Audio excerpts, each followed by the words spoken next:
This is Democracy Now!, democracynow.org, The War and Peace Report. I'm Amy Goodman. Welcome to our show. The War and Peace Report. I'm Amy Goodman. Hundreds of thousands of protesters are gathering in Germany ahead of tomorrow's G8 meeting of the world's richest nations. The three-day summit is being held in the coastal resort of Heiligendamm. German police have spent $18 million to erect an 8-mile-long, 2-meter-high fence around the meeting site. Global warming will be high on the agenda. Going into the meeting, President Bush has proposed to sideline the UN-backed Kyoto Accords and set voluntary targets on reducing emissions of greenhouse gas. Other top issues will include foreign aid and new trade deals. Today, we spend the hour with a man who claims to have worked deep inside the forces driving corporate globalization. In his first book, Confessions of an Economic Hitman, John Perkins told the story of his work as a highly paid consultant hired to strong-arm leaders into creating policy favorable to the U.S. government and corporations, what he calls the corporatocracy. John Perkins says he helped the U.S. cheat poor countries around the globe out of trillions of dollars by lending them more money than they could possibly repay and then taking over their economies. John Perkins has just come out with his second book on this issue. It's called The Secret History of the American Empire: Economic Hitmen, Jackals, and the Truth About Global Corruption. John Perkins joins us now in the Firehouse studio. Welcome to Democracy Now! Thank you, Amy. It's great to be here. Well, before we go further, economic hitmen, for those who haven't heard you describe this, let alone describe yourself as this, what do you mean? Well, really, I think it's fair to say that since World War II, we economic hitmen have managed to create the world's first truly global empire. And we've done it primarily without the military. Unlike other empires in history, we've done it through economics very subtly. We work many different ways, but perhaps the most common one is that we will identify a third world country that has resources our corporations covet, such as oil, and then we arrange a huge loan to that country from the World Bank or one of its sister organizations. The money never actually goes to the country. It goes instead to U.S. corporations who build big infrastructure projects, power grids, industrial parks, harbors, highways, things that benefit a few very rich people but do not reach the poor at all. The poor aren't connected to the power grids. They don't have the skills to get jobs in industrial parks. But they and the whole country are left holding this huge debt. And it's such a big debt that the country can't possibly repay it. So at some point in time, we economic hitmen go back to that country and say, look, you know, you owe us a lot of money, you can't pay your debt, so you've got to give us a pound of flesh. And explain your history. What made you an economic hitman? Well, when I graduated from business school at Boston University, I was recruited by the National Security Agency, the nation's largest and perhaps most secretive spy organization. People sometimes think the CIA is that, but the NSA many times larger. Yeah, it is. It's much larger, at least it was in those days. And it's very, very secretive. There's a lot of rumors. We know quite a lot about the CIA, I think, but we know very, very little about the NSA. It claims to only work in cryptography, you know, encoding and decoding messages. But in fact, we all know that they're the people who have been listening in on our telephone conversations. That's come out recently. And they're a very, very secretive organization. They put me through a series of tests, very extensive tests, lie detector tests, psychological tests during my last year in college.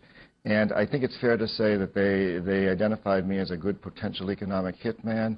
They also identified a number of weaknesses in my character that would make it relatively easy for them to hook me, to bring me in.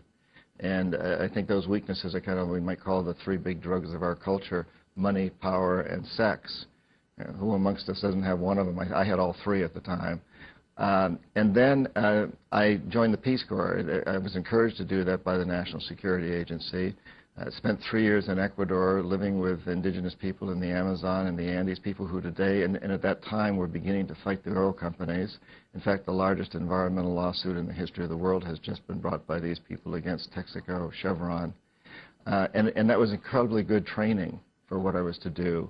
And then while I was still in the Peace Corps, I was recruited into a U.S. Private corporation called Charles T. Maine, a consulting firm out of Boston of about 2,000 employees. Very low-profile firm, that did a tremendous amount of work of what I came to understand was the work of economic hitmen, as I described it earlier, and that's the role I began to fulfill, and eventually kind of rose to the top of that organization as its chief economist. And how did that tie to the NSA? Was there a connection? You know, that's what's very interesting about this whole system, Amy, is that there's no direct connection. The NSA had interviewed me, identified me, and then essentially turned me over to this private corporation. It's a very subtle and very smart system whereby it's the private industry that goes out and does this work. So if we're caught doing something, if we're caught bribing or corrupting local officials in some country, it's blamed on private industry, not on the U.S. government. And it's interesting that in the few instances when economic hitmen fail, what we call the jackals, who are people who come in to overthrow governments or assassinate their leaders, also come out of private industry. These are not CIA employees. We all have this image of the 007, the government agent hired to kill, you know, with license to kill. But these days, the government agents, in my experience, don't do that. It's done by private consultants that are brought in to do this work. And I've known a number of these individuals personally and still do. In your book, The Secret History of the American Empire, you talk about taking on global power at every level. Right now, we're seeing these mass protests taking place in Germany ahead of the G8 meeting. Talk about the significance of these. Well, I think it's extremely significant. Something's happening in the world today which is very, very important. As we watch the headlines this morning, you know, what we can absolutely say is we live in a very dangerous world. It's also a very small world where we're able to immediately know what's going on in Germany or in the middle of the Amazon or anywhere else. And we're beginning to finally understand around the world, I think, that the only way my children or grandchildren or any child or grandchildren anywhere on this planet is going to be able to have a peaceful, stable, and sustainable world is if every child has that. The G8 hasn't got that yet. Explain what the Group of Eight are. Well, the Group of Eight are the wealthiest countries in the world, and basically they run the world.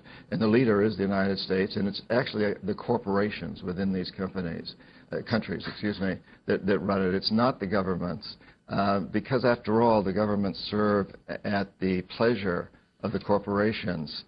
In our own country, we know that the next two final presidential candidates, Republican and Democrat alike, are going to each have to raise something like $500 million. And that's not going to come from me and you.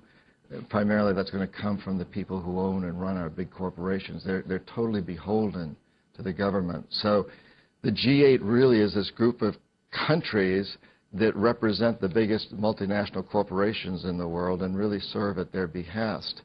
And what we're seeing now in Europe, and we're seeing it very strongly in Latin America, we're seeing it in the Middle East, we're seeing this huge undercurrent of resistance, of protest against this empire that's been built out of this.